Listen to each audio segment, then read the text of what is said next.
As the years have gone by, there's been a lot of flack towards the rank system of Splatoon 2. Splatoon 2's rank system is very different from the previous game and was immediately met with some confusion and concern.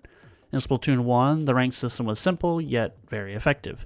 A simple system of gaining points to go up and down ranks, where you would start at 30 points and rank up at 100, or if you went down to 0, you would rank down.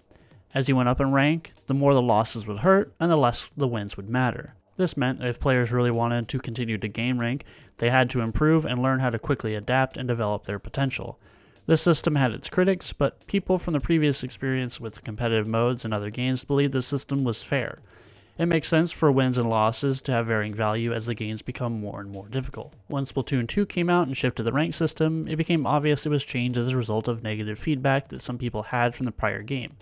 However, the new system had its own problems. Gone was the point system for gaining rank. Instead, here you fill a gauge. Unlike Splatoon 1, a loss did not deplete the gauge. Instead, repeated losses would result in a crack that may eventually drop if you lose too many. They also introduced the checkpoint, a way for players to ensure they maintain their rank in the event that they do lose too many times. But I bet you're wondering why I'm describing the system. We all know what it's like. The problem is the rank system it had was too forgiving in comparison to the first game. For most ranks, you would have to lose an absurd amount of times before you would even shatter the bar and drop to the checkpoint, or even derank. Oftentimes, you'd have to win 6 to 8 times to rank up, while to lose, you'd need to lose somewhere upwards of 8 times to derank.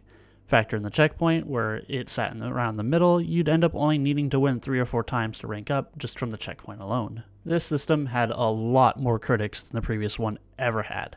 Just to be safe and keep your rank, you just needed to win 3 times before you lost 8 times.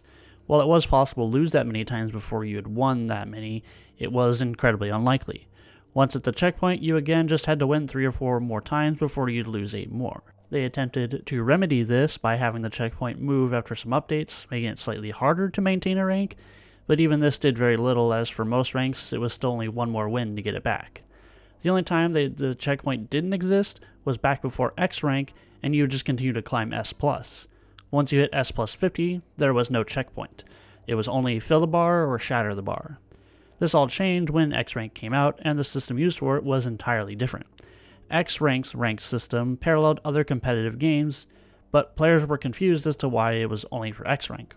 Why not just swap the entire system used for the entire game? The game actually already did this. You still get to see your power before you even X rank, but unlike X rank, you don't see it increase or decrease like you would. Now, as we await the release of Splatoon 3, there have been some discussions about what the rank system will be like, including if even all the modes would return. So for this video, I wanted to discuss 2 ideas I have for how Splatoon 3's rank system could be reworked. First, let's talk about the simplest solution. My first idea for how the ranked could be worked is to simply all in on how X rank works. Instead of having a rank system that changes once you reach a specific point, what if they just made the X rank system the entire rank system? You'd start with an unknown rank, do your placements, then receive a rank, and that rank would be based on the same point system. This would also put it in line with a lot of other games that have ranked modes nowadays. They tend to use a similar system of 0 to whatever, and then the points are how you describe your rank. Think of it like if you placed 2100 in League, that would be the equivalent of S+, and then once you make it to 2300, you become X. Like I mentioned before, the game actually already does this. You see it at the bottom of every solo ranked match you play. The number just goes unused really until you make it into X. This is by far the easiest solution, and the fact that X rank is completely different might even be a sign of where they intend to go. They couldn't really have had this big rework in the middle of the game, as it may mess with a ton of things, so the best thing they could do was change it when they incorporated a brand new rank. They did attempt to change it. Like I said, they tweaked some stuff where the checkpoint line was different in some ranks. If they did go this route, the numbers would need to be adjusted if they wished to go the typical route of each rank being every 500 points. This wouldn't line up very well with how rank in Splatoon works, but most games have it to where your bottom rank is often things like bronze, which go from 0 to 499 rank points, silver from 500 to 999, and so on and so forth. This would mean X rank wouldn't typically start until around the power of 3000. The other idea I have for reworking it isn't even really a rework, but a revert. There's a good chunk of people who believe Splatoon 1 handled the rank system better, so the other idea is that simply they could just go back to it. They could keep it the same way the first game did, having it climb from 30 to 100 to rank up, or they could keep the bar filling way that Splatoon 2 has. The main thing people want to address is the rank system is too easy to climb in. They wanted to keep the bar, instead of having multiple losses result in cracks, what the bar just slowly depletes as you lose. Graphically, it'd be the exact same as the points, sure, but it could deplete slower than the numbers did. They could even keep the shattering if you lose so many games that it just shatters instead of depleting. There's reason to believe there's a change coming. I mean, why would Nintendo spend all the time making the X-Rank system so different from the rest of them? It is better than what it was there before. I mean, climbing to S plus 50 didn't actually feel as accomplishing as climbing to S plus 99 was. The fact that the X-Rank system is so different and actually uses the power system that existed since launch leads me and many others to believe that this is the Nintendo direction they plan to go with. This is the route that we'll likely see with Splatoon 3 as they lean into it, and that's why this is my main idea. All in all, I feel the current rank system is flawed. Splatoon 1's system was better, but also flawed, sure. I think the X-Rank system is as close to as good of a system Nintendo has landed on, and it's not even really that unique. They just adopted a competitive system that has been used across the industry, and that's fine. There are changes that need to be made elsewhere in Ranked. People know there's way too many times where the power of a lobby is just so vast and all over the place. Players would be power, let's say, like 2500 range, and could still get in lobbies that are 2100. This is because of the spread of players and how the game makes lobbies.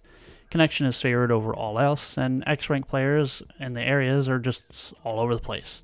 There isn't that enough to fill a match, resulting in matches that are just so very one-sided. Then there's also the amount of points you win and lose. This is based on your power and the lobby power. When you're vastly higher than lobby power, you're expected to carry by the game's logic. If you lose, then you failed this challenge and lose a lot of points. If you win, then you did just as the game expected and gained very little. Again, this is because the spread is too vast to always have matches that are even, and you're likely to just yield not very many points. This is something that could be addressed, along with the power issue, by allowing the game to perform a more vast search for players. Currently, ping plays the biggest role in people you play with, favoring lower ping. I know plenty of people who'd rather sit in longer queues if it means that they get more equal matches. Some, I'm sure, would be even fine if the matches went outside their own country, if the quality of the matches was that much higher. Splatoon 3 is the perfect time for Nintendo to address the issues the community has had with the rank system. Now, I should note that the issues I've mentioned in this video mostly affect X-Rank players. The biggest issue with match quality does affect all ranks, but obviously the topic of X-Rank as a power is X-Rank problem. Ranked is probably one of the more simple things Nintendo could fix, and like I said prior, I believe this rank system they changed does show that Nintendo has made plans to change things. But what do you guys think about the rank system? What kind of changes would you like Nintendo to make? So with that, I want to thank you all for watching, and I'll see you all next time.